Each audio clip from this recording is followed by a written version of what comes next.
ابو محمد ولا ام فيصل؟ مرحبا.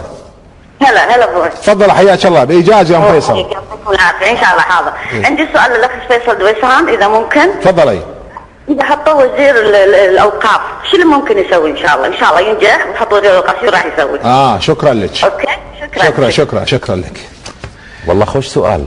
دائما يسالوني اذا صرت وزير الاعلام اقول بسوي كذا. وزير الاعلام انا جاي. لا وزير الاعلام ما بيصير خلاص. البركه في الشيخ جابر حمد جابر علي. البركه فيه ان شاء الله.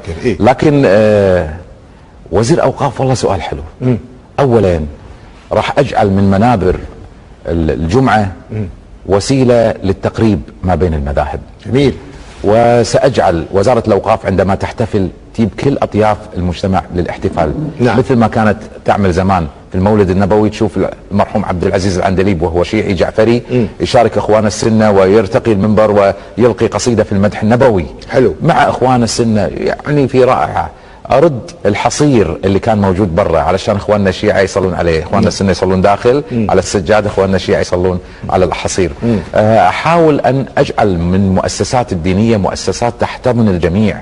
احاول ان اخلق مؤسسه تقارب. عارف المؤسسه هذه اللي سووها المؤسسه الوسطيه اللي حولي.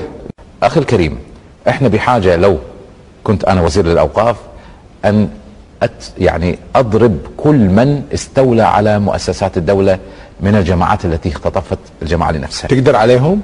اول شيء ارجع الشيخ وليد الدليمي قارئ القران، الامام اللي كانوا الكويتيين يبكون لما يصلون خلفه. الان لان والله قالوا عنه اشعري، والله قالوا عنه صوفي، قالوا عنه مش عارف ايش، فابعدوه. خطأ.